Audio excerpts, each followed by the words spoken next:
Ana ingin tanya, ada orang mengaku sunnah, pakai celana gantung, jenggot jidat hitam, akan tetapi musikan oke, pacaran jalan terus, merokoknya lancar. Padahal sudah dikasih tahu. Bagaimana jika orang itu sudah tahu dilarang Islam tapi masih bodoh? Golongan apakah orang tersebut menurut Islam? Mohon penjelasannya Ustaz. Dia orang mukmin yang bermaksiat, bukan golongan khusus. Tapi kan saya pernah jelaskan, kalau masih ingat, dosa dan maksiat itu dua-dua punya amal soleh dan dosa itu punya kenikmatan, gitu kan? Kita kalau ibadah kayak gini, antum hadir di majelis ilmu nih, kalau antum ikhlaskan niat, ada kenikmatannya nih. Kalau tidak nikmat, antum nggak bakal betah duduk. Ada sesuatu yang kita dapatkan, ada kenikmatannya ibadah itu. Dosa, seperti orang lawannya majelis ilmu ke diskotik, ke bar, ada kenikmatannya. Tapi dua kenikmatan nggak bisa disatukan, mustahil, nggak mungkin. Orang yang hadir di majelis ilmu, dia nggak akan hadir di situ. Orang yang hadir di situ, dia susah hadir di majelis ilmu. Ya, yang orang suka di majelis ilmu setiap malam cari pengajian dimanapun, mereka akan tidak mungkin lewat aja depan diskotik merasa alergi lari.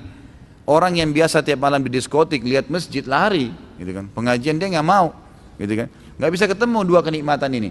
Dan orang yang menikmatin ibadahnya akan maksimal, imannya akan terasa, nikmatnya ada. Orang yang maksimal juga dalam dosanya, dia rasakan nikmatnya dosa itu. Yang jadi masalah orang yang di tengah-tengah.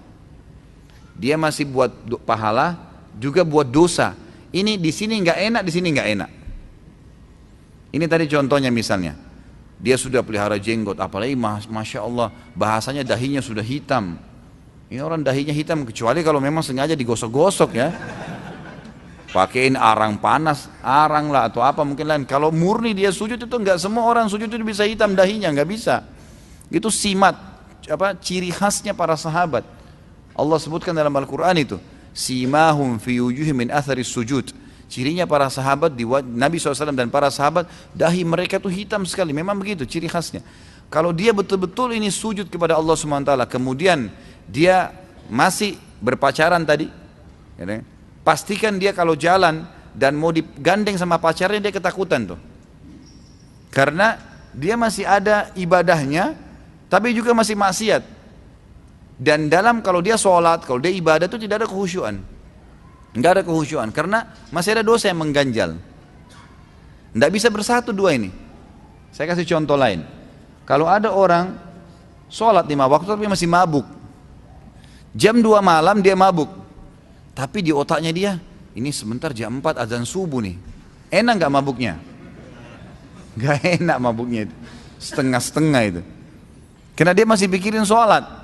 Coba kalau yang maksimal di dosanya, dia nggak pikirin sholat, maka dia mabuk, dia teler terkapar di jalan, dia nggak peduli. Jadi orang yang seperti ini ada golongan begini, tapi golongan ini nggak khusyuk dalam ibadah, yakin nggak bisa betah dalam ibadah, gelisah di dosa pun dia nggak enak, terlalu merasa terganggu, ketakutan kalau melakukan ini. Maka tentu semoga Allah berikan hidayah ya, sayang sekali.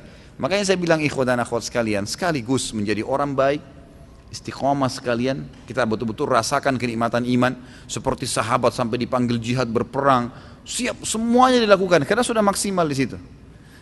Atau orang menjadi orang yang buruk sekalian, memang dia buruk, memang dia tidak ada beban tentang masalah dosa, nggak ada beban, udah memang dia merasa ini kenikmatan. Begitu kalau di tengah-tengah ini nggak ada sama sekali. Tapi ingat, di sini ke surga, ini ke neraka. Saya nggak suruh ini ya, jangan nanti bubar bilang Ustaz Khalid bilang maksimal maksiat aja.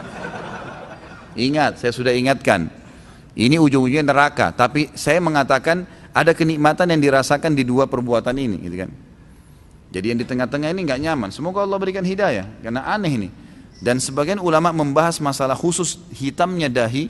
Itu mereka mengatakan kalau seseorang itu betul-betul dekat dengan Allah, Allah akan berikan dahinya hitam walaupun dia sholat di lantai yang bersih dengan izin Allah. Kapan dia buat maksiat berkurang tuh hitamnya. Lama-lama kalau dia tinggalkan ibadah, khusyuknya hilang, maka hilang dengan sendirinya. Makanya satu hal yang aneh kalau dia seperti ini, tetap maksiat banyak dilakukan, kemudian dahinya hitam gitu kan. Ini Allahu alam ya.